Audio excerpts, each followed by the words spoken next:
Hello everybody, what is up? It is Lane here. Today I'm interviewing Matt Bracken, the author of the Enemies series, which is Enemies Foreign and Domestic, Enemies Domestic, and then Enemies Foreign, right? Or, Right. Terror, okay. And then Castigo That'll Key. get you there. Yeah. Right. To begin this, what were you like at school? I was probably too talkative in like middle school, going into high school. Pretty smart, but not a real like hard studier because I was always interested in reading what I wanted to read. Of course, in those days there was no internet, so when you wanted to read something, you actually had to go to a library or a bookstore or shelf in your own house, find something to read. Okay. Were you good at English? It usually, yes, I was pretty good at English. AP credits going out of high school. I got I think 4 AP credits. So yeah, I guess that would qualify me as good at English in high school. What are your ambitions for your writing career? Um, Actually, I would like to finish the next book that I'm writing currently, which is second in a series after the Castigo Key novel, featuring the character Dan Kilmer, who's out in the sailing around the world in an old rusty schooner, while the world is, We're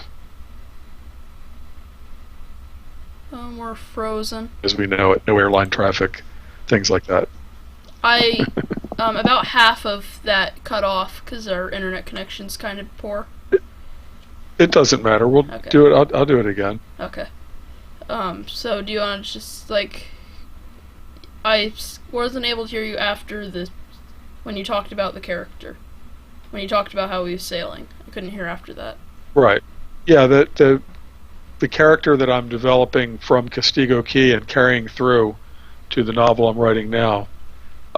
It's still what I call a semi-dystopia. I mean, it's not like The Road by Cormac McCarthy, where everything's just oblivion and cannibals, but things aren't working right either. I mean, the world economy is completely out of kilter, so crossing oceans by a sailboat is actually one of the few ways that you can travel long distances, and that's sort of the home base of the recurring character in this series, which is an old steel trading schooner, 60 foot long.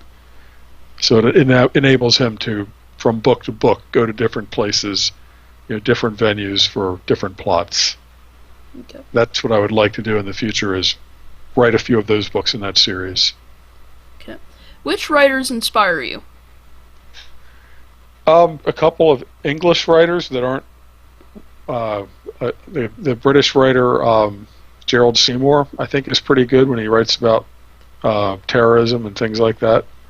Not really a big fan of too many of the most popular today. I'm not a big fan of, say, Brad Thor or Lee Child, those guys. I'm not really a big genre fiction reader, to be a mystery reader. I'm more of a history reader, and then I just write my own kind of style of fiction. Okay. Can you give us an insight into your main characters? Well, I don't, just what I was talking Yeah. about before, some of the writers that I'm not really, that are very popular, but I don't care much for, in the books they all end up acting like superheroes. They speak every language wherever they need to go.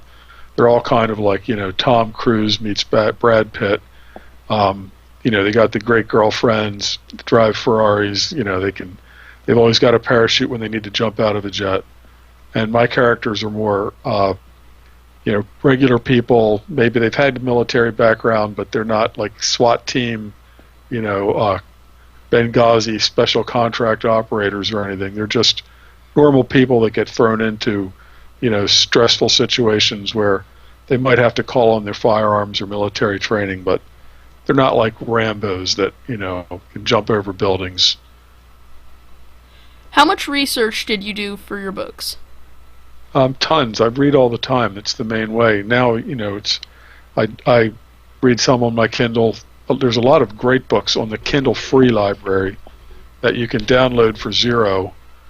Some of the best books aren't new, but they're public domain now. the old autobiographies of people from, other wars, things like that.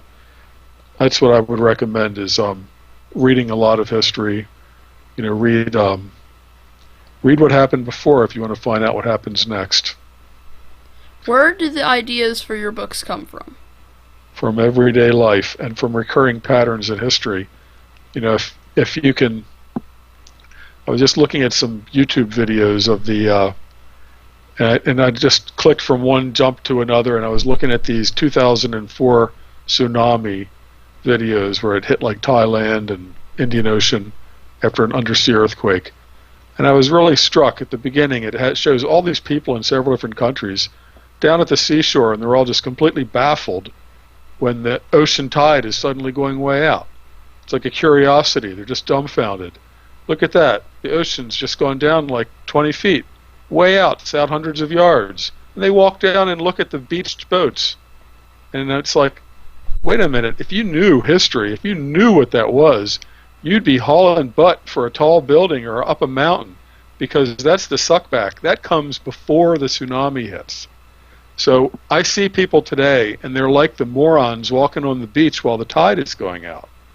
If you want to know what's going to happen in the future, understand these recurring patterns that happen over and over and over again in history. So to me, the recurring patterns are like knowing that if the ocean beach tide suddenly goes out hundreds of yards, vertically down 20 feet, a big wave is coming. That's called the suckback. That happens before the first giant wave hits. But people don't know these clues from history because they don't read history. So they're always surprised. The tsunami comes as a total shock. And instead of being way up in a building, they're like getting swept away because they didn't run from it when they could have. Well, that's why I do research in history, because so many patterns that I'm writing about as a hypothetical future event, they're just a progression of events. And the same progression has happened many, many times in history. So when we get from, if you see you're in a pattern and you've just gone from C to D to E, you can pretty much guess that F and G are coming. But you have to know that it's a pattern to look for these things. And that's why I basically study history in order to prepare for writing my novels. Can you tell us a little bit about the covers to your books? I'm sorry, the what? The book covers.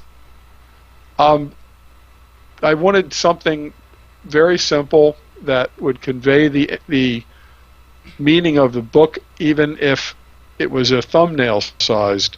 I see a lot of book covers, and they might be great art if they're at full size, but if you shrink it down to thumbprint size, which is all people are going to see on the internet, and they decide to click on a book or not, the meaning has to jump out, even if it's only an inch high.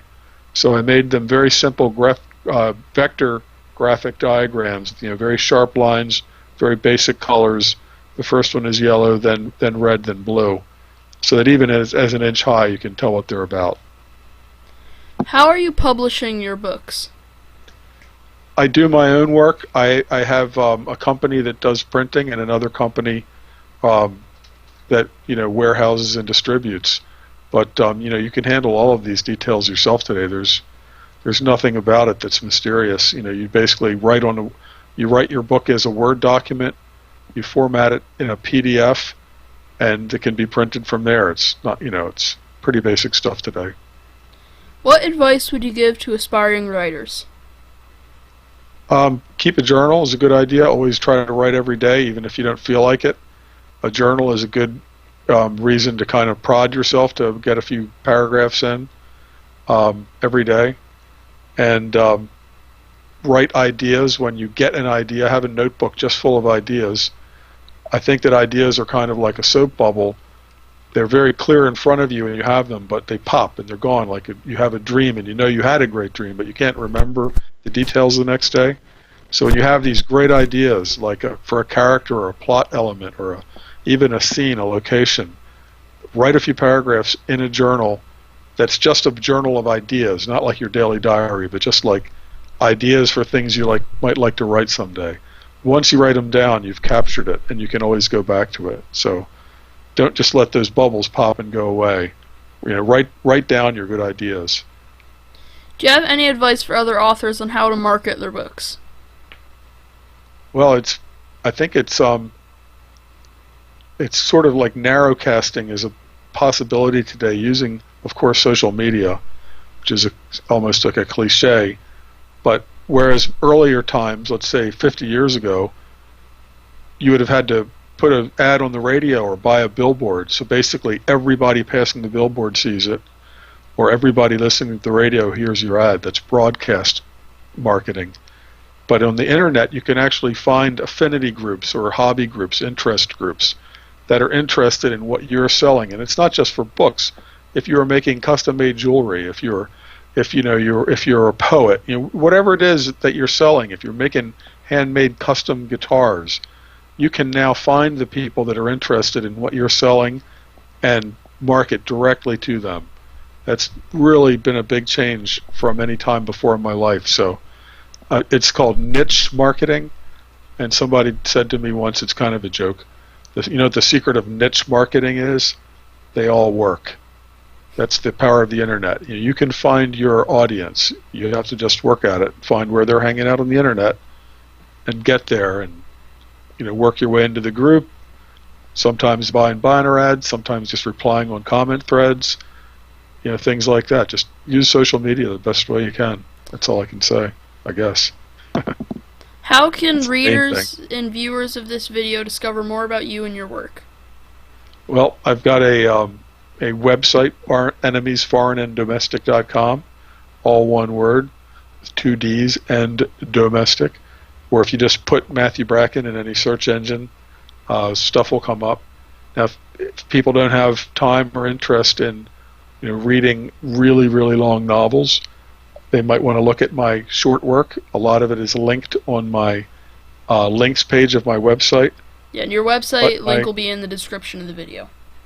Right, and all of my short stuff I would recommend for younger readers.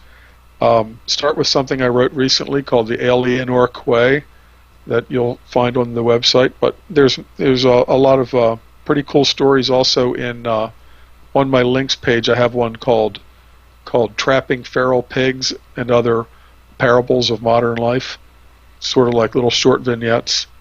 But a lot of my stuff is good for kids. I would say very interesting to kids, younger readers. Is there anything else that you'd like to add that I have not included? Yeah, I hope that people are still reading. I mean, I don't know if it's a dying art in your age demographic. I certainly hope it's not. I would encourage people to spend as much time out in the real world and not glued into computer games if possible. Computer games, Facebook, Snapchat, all that stuff, it can just eat up your time, but at the end you're not really any smarter. And everybody needs to get out in nature and actually go hiking and camping, shooting, canoeing, all that stuff in the real world, not just computer games. Okay, if that's all, then we should wrap this up. Okay, great, Lane. Thank you for allowing me to interview you. You're welcome. Hello everybody, thank you for watching the interview, and once again, here is the card. You were told by our scouts that a gang in a large caravan is headed towards you and your community. Leaders identify a choke point where you could easily kill them all. It is well known that the gang travelers with women and children, and to ambush them would mean the death of innocents for sure. Your camp would be overwhelmed if you let them through due to their large numbers. Would you sacrifice they're innocent in order to save yours? Oh yeah, that sounds right. So thank you guys all for watching, and if you guys have any ideas on who I should interview next, just say so in the comments below. Thank you for watching, I hope you enjoy.